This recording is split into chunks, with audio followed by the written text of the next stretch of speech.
Marshall in the middle.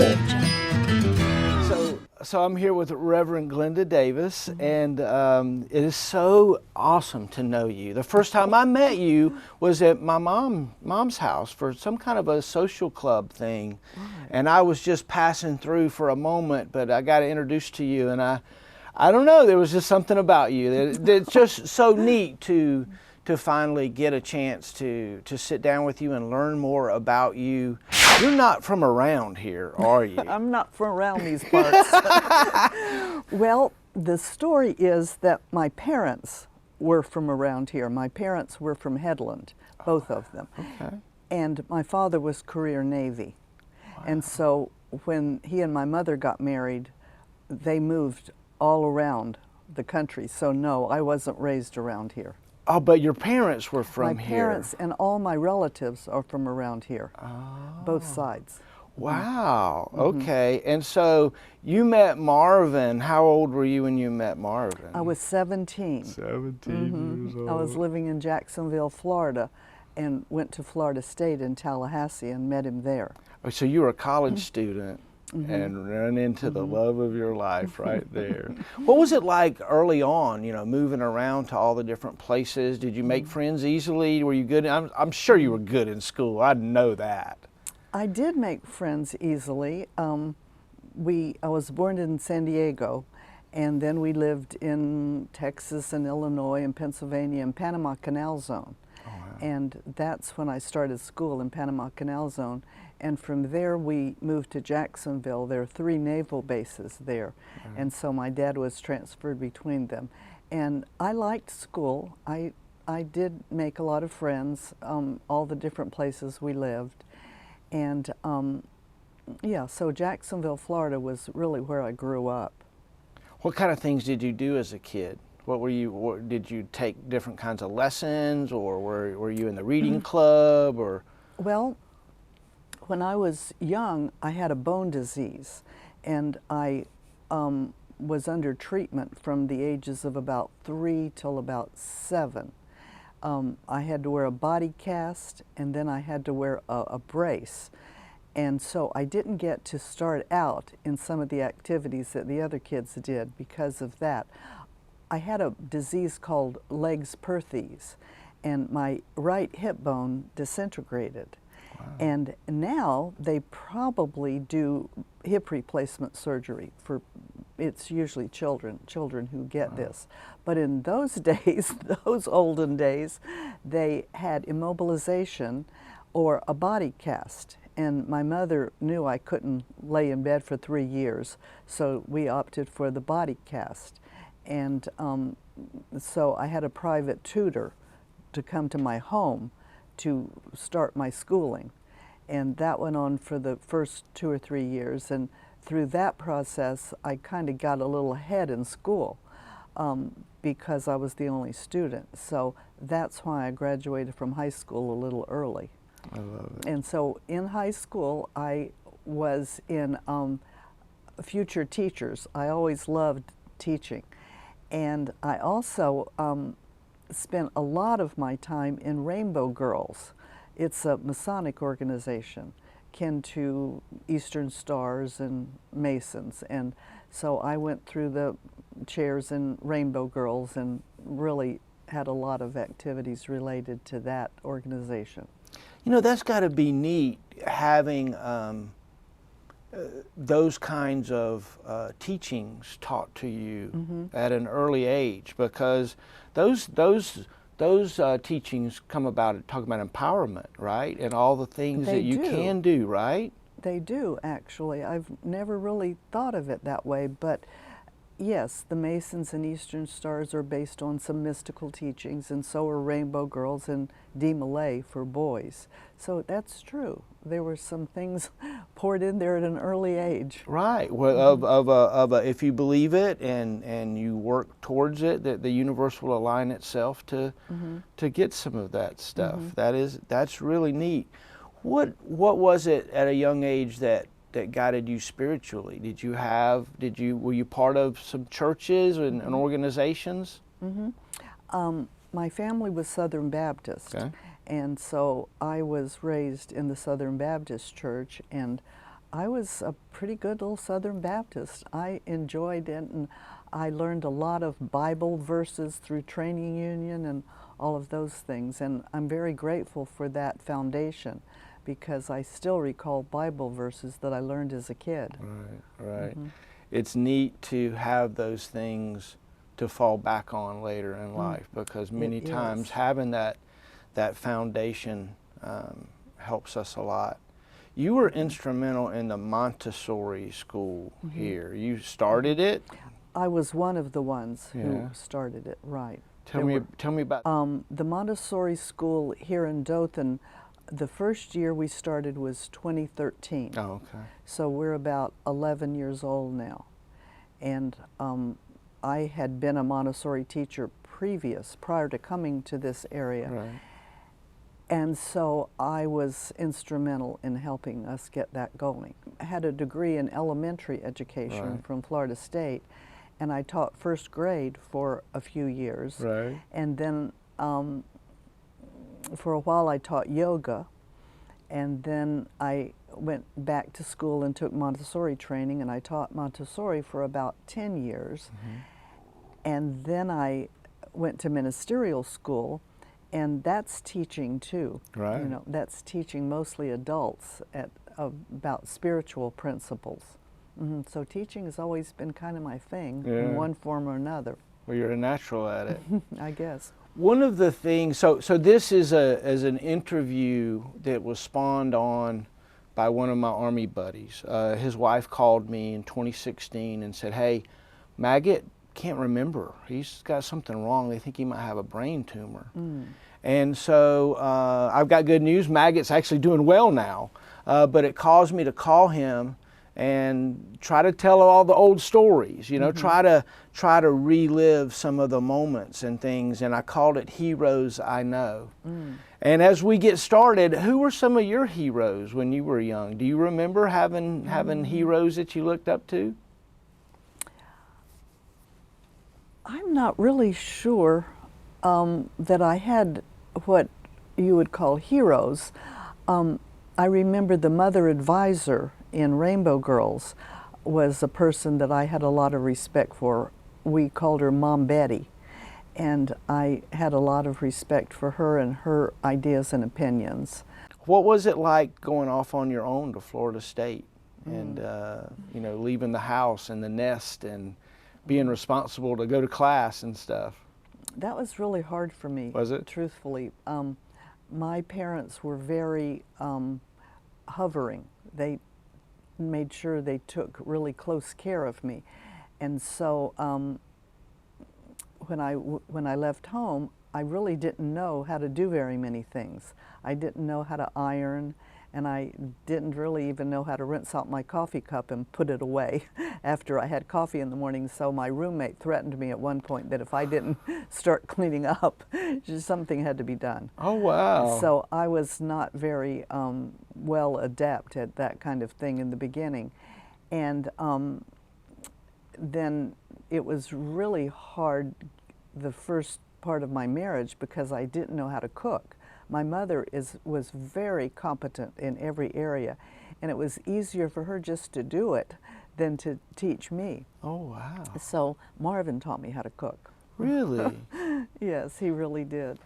Did you have brothers and sisters growing up? I have a younger brother. He's 6.5 years younger, and he lives across the road from me now.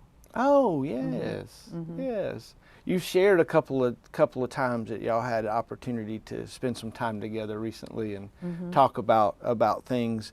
Was there particular struggles as you and Marvin began to make house together and get married? You talked about having to learn to cook. Right. Well, he was in ROTC at Florida State, and so we knew that upon graduation he would be commissioned into the Air Force. Okay. And this was during Vietnam, and we didn't know where he would be sent. So we got married in the middle of our senior year so that we could have a date that we knew he would be there. Right. And then upon graduation, his first assignment was Orlando Air Force Base. We lived in Winter Park, and right away, he got sent off to an OJT, on-the-job training, in Denver, Colorado. And that left me there by myself in Winter Park, and I had never spent the night alone. And right before he left, we found a cute little beagle puppy, and we fell in love with it, and we got it. And so I was there with a little beagle puppy on a one-bedroom upstairs apartment by myself, never had a dog before to care for, didn't know anything about confining them when I was gone to work, or putting them on a leash when I went outside. So that dog just about drove me crazy. Chewed the end off of our end table, dug a hole in our couch. You know, beagles do that kind of thing. And just made a mess. And then when I went outside with him, I had this glorified idea that he needed to be free, so I didn't put him on a leash, and that meant I was chasing him all the time. So that puppy was a real trial for me, a real trial. And then never having spent the night alone, I was nervous, I was afraid. And that created a negative experience for me that led to a lot of questioning of my faith and myself and everything. And I went, first of all, and talked to our minister, didn't get any help from that.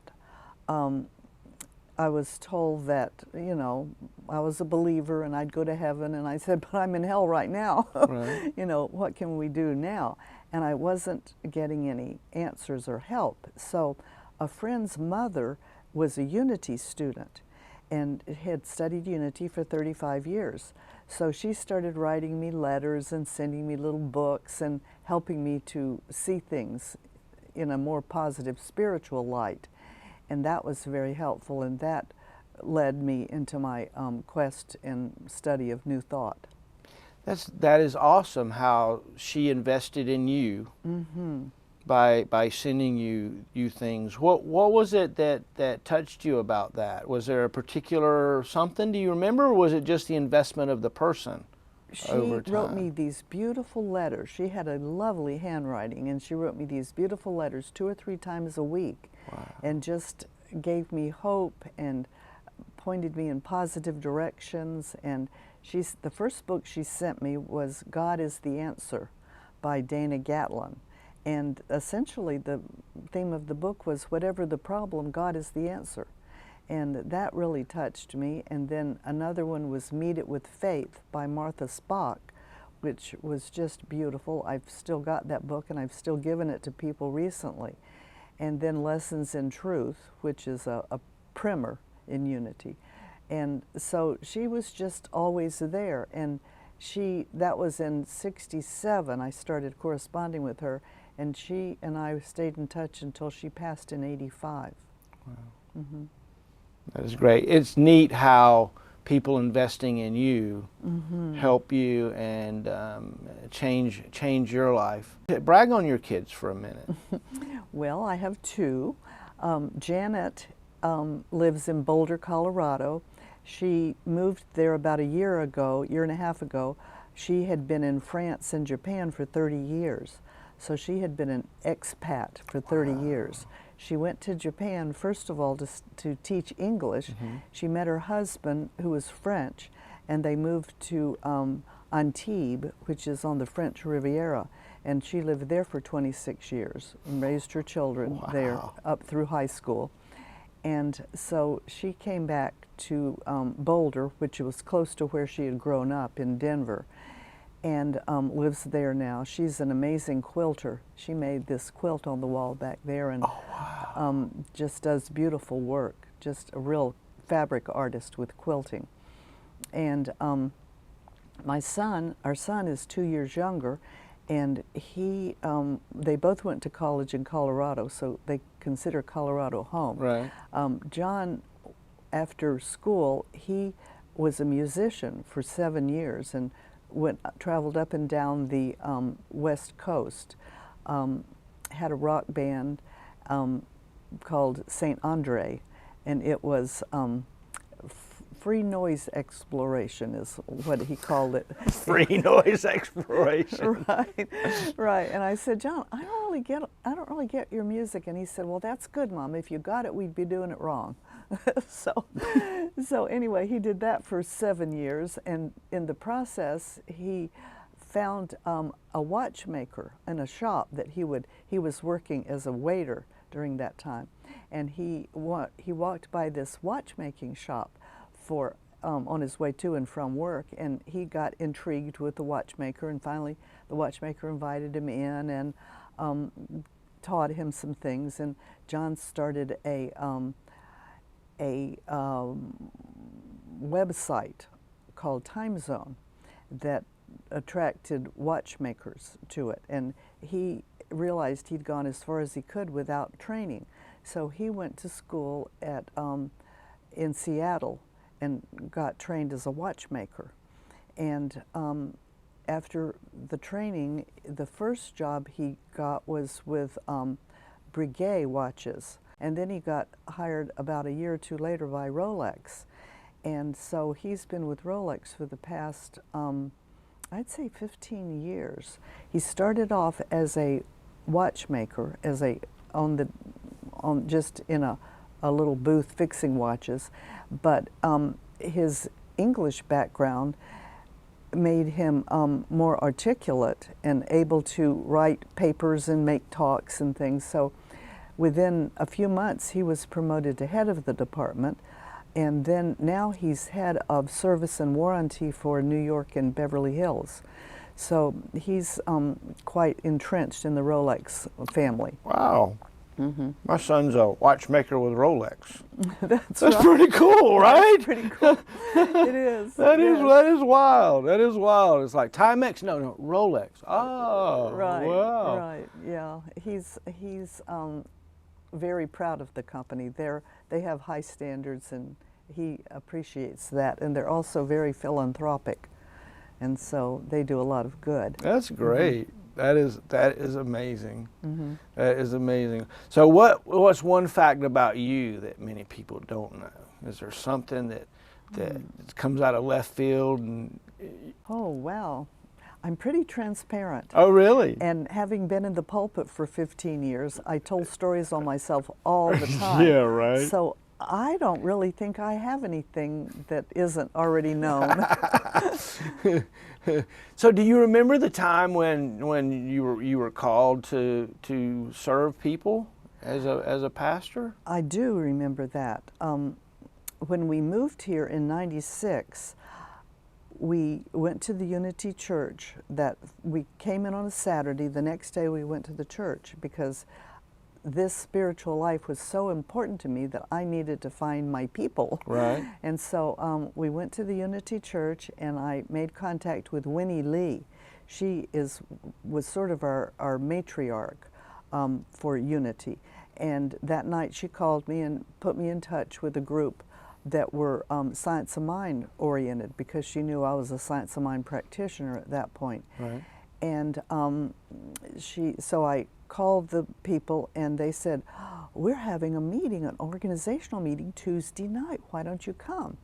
And I said, okay. So Marvin and I went, and they were all over the place. I mean, some wanted to study Reiki, and some wanted Science of Mind, some wanted flying saucers, some wanted this, some wanted that. And so we listened, and I told them that I was a practitioner, and on the way home I started crying, and I told Marvin, I can't possibly teach that group. I don't know anything about flying saucers. And Marvin said, that's not what you do. He said, you're a practitioner. That's what you can do. So that's what you offer. And whoever wants to study that will come and study that. And the others can do their thing in other places. And I thought, well, that makes sense. So I was more comfortable offering what I could do. And they looked kind of surprised, the group that wanted to study Science of Mind. They said, you know, we've been treating for a leader, and you show up. And I said, well, I've been treating for a group, and you show up. So it was a good match for us, and we started that very next week with Science of Mind classes, and that was in January of '96, and we have met in one form or another every Wednesday night since then. That's almost 30 years, wow. 28 years. Mm-hmm. Wow. We've studied the textbook, we've studied lots and lots and lots of New Thought books. And 7 practitioners were trained all the way through practitioner training here. And that was a real honor to be able to work with them. We still have 3 who are affiliated with the church here, Desi and Renee and Donna. Mm-hmm. It's neat to see people come back here, right? So I'm a newcomer to this particular church. And so it's neat when you see somebody that I don't know them, they walk in the door, but all of a sudden everybody's face lights up, right? It's like, oh, it's so-and-so, right? Yeah. It's really neat, the community that, that is built through this. Tell me about becoming a practitioner and the science of mind. How did that affect you? How does that work for you? Well, I found Science of Mind in Denver, Colorado. We were living a little ways from one of the biggest Science of Mind churches in the country, Mile High in Denver. And I would drive back and forth by it, and I saw this sign that said Mile High Church of Religious Science. Well, I didn't know what that was. I had studied Unity for 10 years, but I didn't know what Science of Mind was, so I went to the library. This was when you went to the library for information. And I found a book on religions, and I read the part on religious science, and I brought it home to Marvin, and I said, Marvin, listen to this. This is what we are. We're religious scientists. And I read it to him, and he agreed that that sounded like our faith system. And so we started going to that church, and within, a year or two, they offered Science of Mind classes, and he and I both signed up for the foundations, the Science of Mind 1. And because of his work, he was gone a lot. He worked for FEMA, the Federal Emergency Management Agency, and whenever there was a disaster, he was called away. So he only took 2 or 3 classes of the Science of Mind 1, and then he had to leave town. Well, I finished it, but the first 2 or 3 classes they taught about tithing, and Marvin really got it, that this is what we need to do. Well, I said, well, that's fine for you to say because you're not trying to balance the bills every month, you know. And so he said, no, I know this is what we need to do. And so he said, so we need to start tithing. And I said, okay. So I really meant to, but I couldn't at first, you know. I would look at the bills and we weren't able to pay them all. And so, but then I would write out more than I thought I could afford, and that always worked. And pretty soon I got to where I would just write out the check, and then I would hold my pen there for the amount, and I'd say, Spirit, tell me how much to pay. And it would always be a little more than I thought, but not a tithe yet. And Marvin would keep asking me, are we tithing yet? And I said, almost, we're getting there. And so go ahead and get. And so he said, well, we got to keep doing that. We got to tithe. So I said, okay. So little by little, we worked up to a full tithe. And then I began to see that well, there was always enough. There was always enough. We had fewer emergencies to pay out. We didn't get big raises or inherit anything, but we just always had enough. And the more we did that, the more we were prospered, the more we had. And so I just kept doing it. And then I got to the place where I would not do it because we were able to retire when he was 54 and I was 50 and move back closer to my parents and build a home. And, you know, we did other things, but I became a minister and he worked as a reservist for FEMA. But I learned early on that that was the secret to prosperity. And I tried to teach that to people through the years, but people don't like to believe that because I mean, I was a banker at one time, and I knew how to subtract, and I knew if I subtracted from what I had, I'd have less. but for some reason it doesn't work that way. Amen. You're right. It doesn't work that way. Tell me about some of the good times. Well, there have been lots and lots of good times. When we moved to Colorado, our kids were 6 and 8, and we took up skiing. And so we skied every winter Wow. for 13 years that we lived there. And John became very good at it. We knew he had a talent for skiing, and we wanted to help him expand that. So we told him, you know, we're going to have to do something more than just skiing for fun. You're going to have to really develop this because you're good. I said, so we can do developmental racing, or you can do junior ski patrol, or you can learn how to teach skiing to younger kids. So he tried developmental racing, but when the other kids would be coming down the slopes, you know, fast, and he'd be coming down doing ballet. You know, he just didn't have that competitive drive. He wanted to enjoy it. So he wound up with ski patrol, and he would comb the slopes before the other skiers and then afterwards, and take people down on stretchers if they got hurt, and that was his passion. And the rest of us just played while he went up there and did that. I love it. And so skiing was fun, and we also did some gold panning around Central City, up in the mountains in Denver. There were some old gold mining towns, and we did a little gold sleuthing, and we had fun doing that. And we moved around a lot. Marvin and I lived in, I think I counted 13 different places that we lived during our 57 years. That's a lot of places. That's a lot of places. Name some of them. Well, we started out in Winter Park, Florida, and then we went to Denver, Colorado, and that's when I first fell in love with Denver, and I knew I wanted to go back there.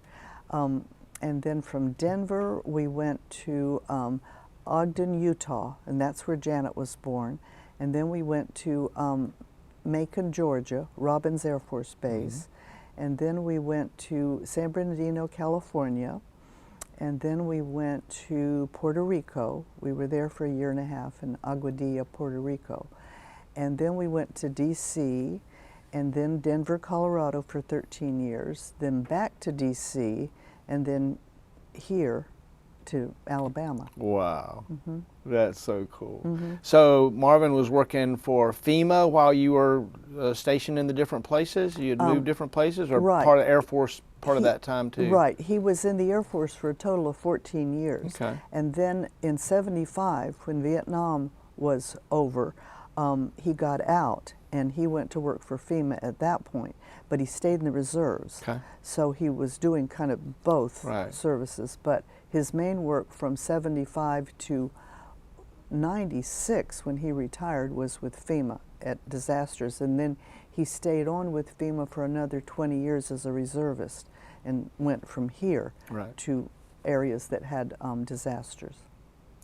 What organizations were you a part of over your life and career? I bet you there's a lot of different groups you were a part of. There were things that I really enjoyed. I mentioned Rainbow Girls Yeah. as a young girl. I was in a sorority at Florida State, Alpha Zeta Delta, which I loved. And then when we were in the Air Force, I did some volunteer things with, I was in the Officers' Wives Club, and I was in, I can't think of the name of it. There was an organization that helped people who were moving into the base get used to the organization and the structure at that particular base. And I served in that for a long time. I was in AAUW, American Association of University Women, and then I pretty much got involved in church activities from about '77 on.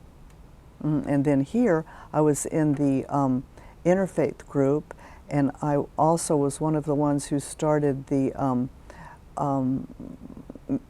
Women in Ministries. We found that the women weren't really included in the male ministry program here in this area, and so we started our own group, and we were the ones who started the Thanksgiving service the Interfaith Thanksgiving service about 12 years ago. And that went until COVID, and then we had to stop because we couldn't meet for a few years, and we did it virtually once, but it wasn't the same. We liked being together, and it hasn't started back. I've retired in the meantime, and it hasn't started back. So many of the women who were in at that time have moved away, taken other ministries, or retired. Tell me about your decision to retire and being retired. It all kind of came around, and then Marvin got sick. As you know, all that stuff kind of happened together. Is there any correlation to all of that? Not really. Well, possibly. When Marvin and I moved here and started this ministry, he was very instrumental. I mean, he was the one who designed the church in the architectural structure of the church, and helped with the building out of this building and that building, and he did a lot of things, and he was always there every Wednesday, every Sunday, always supporting me. And then after I'd been in the pulpit for about 15 years, his health began to decline. We didn't know that was what was happening. We didn't know at the time because he didn't get a diagnosis for a while, but he was just able to do less and less. And so that kind of put a damper on my ability to serve, because it was really a joint effort, no doubt about that. And so in 2018, I decided that I would retire. And he had retired from FEMA work probably about 5 years before that. And so I retired in 18, and that was hard. It was a very hard thing because I loved this work so much. It was my favorite job I'd ever had, and I'd had lots of them. I'd been in banking and mortgage loans in the meantime. And but I just knew that it wasn't the same. I couldn't continue to do it at the level that I wanted to without his support. And then a couple years later, he began to get sicker, and we didn't have a diagnosis for a while. We thought it was muscular, but it turned out to be liver. And so it was perfect that I had retired because there was no way I could have continued on. Yeah. So Marvin has transitioned, and it's a new day, and the sun's still shining, and we miss him. And but you're doing okay. I am doing okay. Today's his birthday. I know. We're celebrating tonight. We're celebrating tonight. He would have been 83 today, and I'm really happy that he didn't continue to live in the condition that he was having to live in. So I think I know he's much happier and freer, and he's still with me. I still feel his presence, and so I'm very happy that he's free and happy now. Tell me about that kind of feeling, that kind of, like, we know that those that were once with us that have passed on are still with us. We know their spirit, just as if they were right next to us sometimes. Does that manifest itself to you? Absolutely. When we think about somebody leaving, we think we'll be empty without them, but that's not true. You feel filled in your heart. You feel filled. And although he's not here in the physical, I feel that fullness of his presence within me all the time. Do you remember, we talked about some good times. Do you remember a dark night when you didn't know if the sun was going to come up and you were scared? Or I do. When I was living in Winter Park when he left to go to Denver, and I had the dog and a new job and living alone, it was very frightening for me. And it was really a dark night of the soul for me. And I was scared, and I started having anxiety attacks. And for anybody listening or who hears this, who's ever had that, they know it's just the worst thing in the world. And so I started trying to figure out what was going on. And I did begin to make health improvements because it was related to low blood sugar at the time, hypoglycemia, which when I got that under control, it helped a lot. But I've also, through the years, had a lot of struggles with food sensitivities, food allergies. And when I find something that I don't do well with and I eliminate it, I feel a whole lot better. But the good part about that dark night of the soul was that I started studying the Unity materials, and I had this magnificent experience of, well, it lasted for 10 days. It was an enlightenment experience, and I figured out from that that if I could experience that through meditation and through my spiritual focus, that I didn't have to have those bad times anymore. And that's proven to be true for me. The first experience, Will, it was very interesting. I had just read Lessons in Truth and was using the affirmations and the denials. And it was December 15th of 1968, I'll never forget it. And I was sitting in the silence. That's what Unity used to call meditation. I was sitting in the silence, and I saw this curtain in front of my eyes, kind of like those old velvet curtains at the movie theaters, and it started parting. It started parting like this, and it went off to the side, and everything that I could see was just light and beautiful, just pure love, pure love. And I was just transformed into this different consciousness. I didn't look any different and I didn't act any different, but everything I saw was different. And that lasted for 10 days. That was a long time to be in that state. And I thought I was going to live there forever. But one day on the 25th, I saw the curtain beginning to close, and I was crying, no, no, no, don't close, don't close. But it did. It closed. And I went back to my normal state, but I knew that that was just there, right there beyond the veil, so to speak. Veil, you know. Mm-hmm. And so then in 1971, I was living in California, and I was studying with a woman named Hazel Denning, and she was teaching meditation. And the same thing happened again the first time I sat down to meditate, but it didn't have the curtain. This time it was just light, and that time it lasted for 3 days. And I mean, I could look at a book on the shelf and tell you everything in it. I was totally, my mind was just totally open to everything. Right. I knew what everybody was thinking. Right. It was just, and it was wonderful for 3 days, and then that ended. Right. But I knew then how to get there. And so I knew that if I continued my meditation, that I could continue in that state of consciousness. So I was a believer. So what I hear you say is that you took it upon yourself to train yourself in a way. Absolutely. To reach a different consciousness Heaven. Level, Mm-hmm. right? Mm-hmm. Right? And it was something that you worked on. Absolutely. Right. Mm-hmm. Right. I still do. Right. What are some of your practices? You know, what is it that you do to work on that? You know, is there anything in particular? You've talked about your meditation style before. Mm-hmm. Right.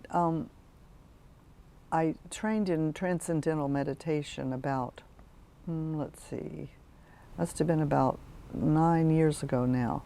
A lady came from Panama City and taught a class in that. And since then I've been regular. Well, not the whole 9 years, but most of that time I've been regular in that, because regular practice does train our brain. And if you do it sporadically, you get sporadic results. But if you do it regularly, you get more regular results. So that's one thing that I do. And I read books a lot, spiritual books, and find that they're very uplifting. I love coming to church. I love any kind of spiritual practice. I do yoga every day, which helps to still my mind. And so those are some things that are helpful to me. What kind of music's on your playlist? You know, I am not a big music person, and that surprises my kids because they both love music. I like old-time rock and roll. I like Imagine, by John Lennon. I like Never Find Another You by the Seekers. Okay. Those are some of my favorites, and I have others. I've always loved Neil Diamond, and I loved Johnny Cash's songs. And so I like a lot of those, but I'm not a person who has to have music all the time. Are you adventurous? Are you a thrill seeker? Do you jump out of airplanes and bungee jump and go kayaking and things like that? I am not really a thrill seeker, Right. but I do love to canoe, and I have done some zip lining, and I did parachute. Let's see, what is it called when you're in the water? Parasailing or something? And the Parasailing. boat That was pulls what I you did. up? Yeah. Yes, that was fun. I did that with my granddaughter just about 3 or 4 years ago. Oh, that was lots of fun. So I'm not really a thrill seeker. I'm a fairly cautious person, I think. You're taking a painting class, is that right? I am. You're doing lots of different things like that. You said, I think you took a yoga class too. I do. And you know, it's neat to take and get trained in all those types of things. What kind of things would you paint if you were painting right on now your I'm own? painting in acrylics, and I'm hoping to start in watercolor next. And I'm studying with Jeannie Maddox, who's a local artist. She does photorealism, and her specialty is water. And so it's wonderful to get to study with an artist who is so good and has been teaching for 50 years. Oh, wow. So I'm Oh, my gosh. privileged in that area. So I'm here with Glenda Davis, Reverend Glenda Davis, and she's a hero that I know.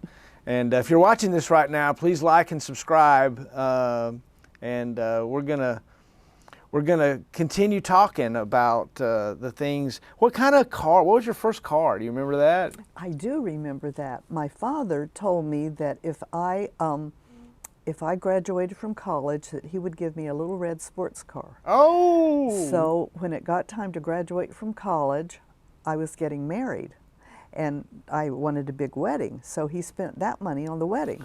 And so he said, how about my little Hillman? He had a little Hillman, a little square back Hillman. He said, how about if I get that painted red for you? And I said, no, that's not important. But a few years later, he cleaned out, he had some fish ponds, and he cleaned out some fish ponds and sold some fish, and he gave Marvin half the money, Marvin and me half the money, and my brother half the money, and Marvin bought a little red MG. Oh, and fun. so I kidded Daddy, and I said, this is that little red sports car that you promised me. Now's when we really wanted it. And so that was the beginning of 3 MGBs that we had that were all red. That's fun.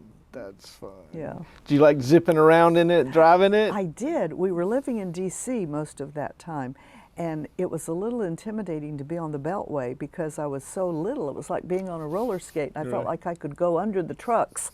So we didn't continue with those after we got to Colorado. Yeah, I bet they'd be cold up there. Yeah, right. A lot of convertibles. Little and convertible stuff. tops. What was it like living all the different places and the different climates and things? Did you find that? I loved it. Yeah. I loved it. I loved every place we lived better than the place before. You've got the right attitude.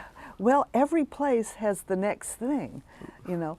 And I remember when we moved to Utah, I was having a little trouble finding the thing that I liked about Utah because I wasn't Mormon, and the neighborhood that we lived in was all Mormon, so I felt a little out of place.